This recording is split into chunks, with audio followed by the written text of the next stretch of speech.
आज शौनक जी महाराज ने दोनों हाथों को जोड़कर के सूत जी महाराज से बड़ा ही सुंदर प्रश्न किया है।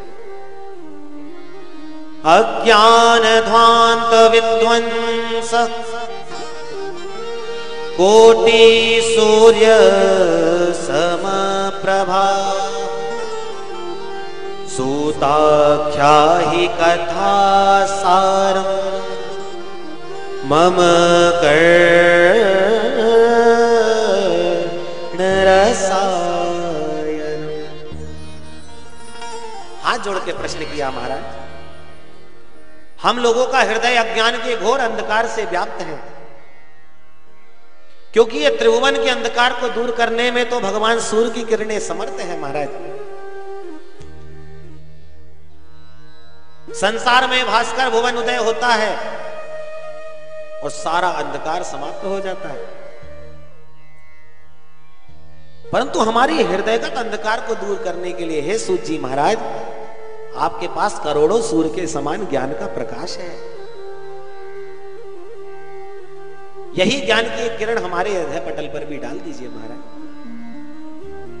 हम ये जानना चाहते हैं कि भक्ति ज्ञान और वैराग्य को बढ़ाने के लिए वैष्णव लोग क्या करते हैं। भक्ति ज्ञान विराग आप तो विवेको वर्धते महान। देखिए महाराज, घोर कलिकाल आ गया है और इस घोर कलिकाल में हर प्राणी क्लेश से आक्रांत है। ऐसे में जीव का कैसे कल्याण होगा महाराज? जो मंगलों को भी मंगल कर दे, पवित्र को भी पवित्र कर दे, और भगवत प्राप्ति का जो सबसे सरलतम साधन आप समझते हो, वो कृपा करके हमसे कहिए। सूत जी महाराज प्रसन्न हो गए। वाह ऋषियों, तुमने बड़ा ही सुंदर प्रश्न किया है। ऋषियों, इस संसार में व्यक्ति को सबसे ज्यादा भय किस बात का है? मरने का। अरे राम राम मैं कहीं मर ना जाऊं, अरे राम राम मैं कहीं मर ना जाऊं। हर व्यक्ति निरंतर केवल मरने के भय से भयाक्रांत है, और जो व्यक्ति संसार में आया है उसे एक ना एक दिन इस संसार को छोड़ के जाना ही है। यहां पर कोई ना परमानेंट, चाहे लगा लो ओके साबुन, चाहे लगा लो सेंट, यहां पर कोई न परमानेंट। काम क्रोध मद लोभ मोह के खुले हैं रेस्टोरेंट, खा लो पी लो मौज मना लो फिर होगा जजमेंट, यहां पर कोई न परमानेंट। एक बार जन्म लेकर के जो व्यक्ति संसार में आ गया उसे एक ना एक दिन तो मरना ही पड़ता है, और इसी मृत्यु रूपी भय को दूर करने के लिए इस घोर कलिकाल में सुखदेव जी महाराज ने श्रीमद् भागवत जैसी संगीता को श्रवण करा करके परीक्षित जैसे राजर्षि को मोक्ष प्राप्त किया था। ऋषियों, एक दिन गंगा के पावन तट पर सुखदेव बाबा परीक्षित को कथा सुनाने के लिए विराजमान हो रहे थे कि अचानक आकाश मार्ग से देवता लोग अमृत का कलश लेकर के सुखदेव बाबा के पास आ गए। सुधा कुंभम गृहीत्वैव देवास्तत्र समागमन्। प्रणाम किया है सुखदेव जी महाराज को देवताओं ने। सुखदेव बाबा ने पूछा, कहो देवताओं कैसे आना हुआ भाई? क्योंकि बिना किसी कारण के देवता तो किसी के पास जाते नहीं। आज कैसे आए? देवता कहते महाराज हमें जैसे ही पता लगा कि परीक्षित 7 दिन में मरने वाले हैं, परीक्षित को श्राप लग गया है, तो महाराज परीक्षित को मोक्ष प्राप्त करवाने के लिए हम लोग अमृत का कलश लेके आ गए। अच्छा, तो क्या करना है इसका? बोले महाराज हम ये चाहते हैं कि ये अमृत जो हम लेकर के आए हैं ना, ये आप परीक्षित को पिला दीजिए, तो परीक्षित अमृत को प्राप्त हो जाएंगे। सुखदेव बाबा ने विचार किया, बिना आमंत्रण के बिना बुलाए ये देवता ऐसे ही चले आए। जिस अमृत को मंथन को लेकर के, जिस अमृत के मंथन में कितना बड़ा युद्ध हुआ, देवासुर संग्राम हुआ, लड़ झगड़ करके देवताओं ने जिस अमृत को पाकर के ले गए, आज वो अमृत को देवता बड़ी सहजता में लेकर के आ गए। देवता इतने परमार्थी कब से हो गए? और देखो, कोई स्वार्थी व्यक्ति यदि तुम्हारे फायदे की ज्यादा बात करने लग जाए तो थोड़ा सावधान हो जाना चाहिए कि पहले तो हमसे राम राम भी नहीं करता था और आजकल हमारे बड़े फायदे की बात कर रहा है। देवता कहते हैं महाराज अमृत पिला दीजिए परीक्षित को, मोक्ष प्राप्त हो जाएगा। सुखदेव बाबा कहते हैं ठीक है पिला दो।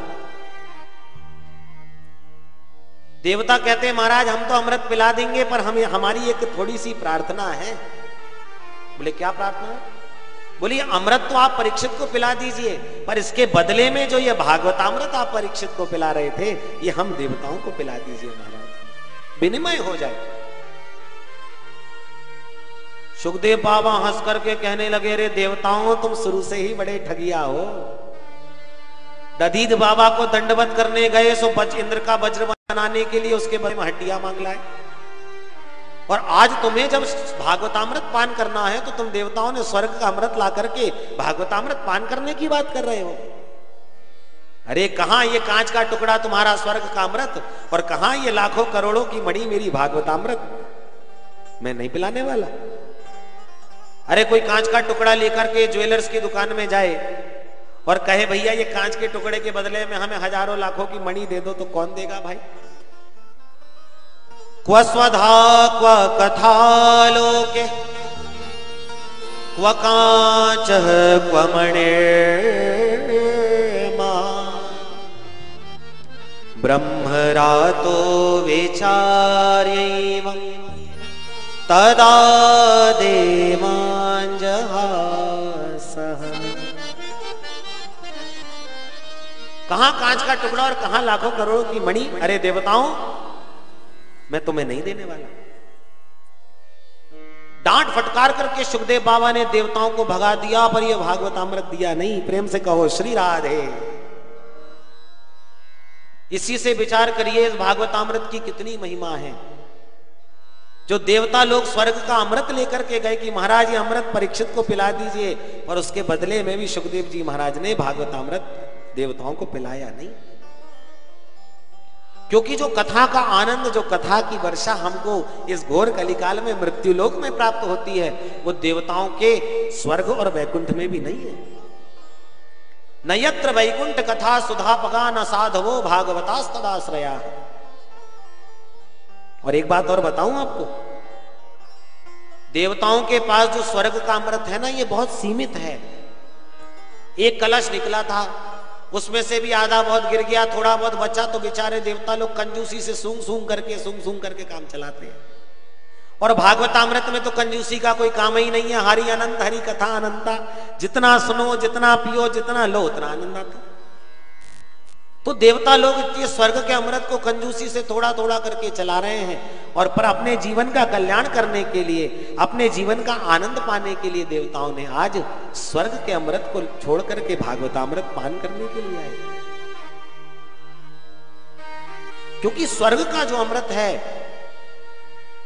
इसे आप एक बार पी भी लो तो पीने के बाद महाराज जितने दिन आपके पुण्य जीवन में रहेंगे तब तक ये आपको खूब साथ देगा, और जिस दिन आपके पुण्य समाप्त हुए तो क्षीणे पुण्य मर्ति लोकम विशंति, फिर पृथ्वी पर गिरा देते।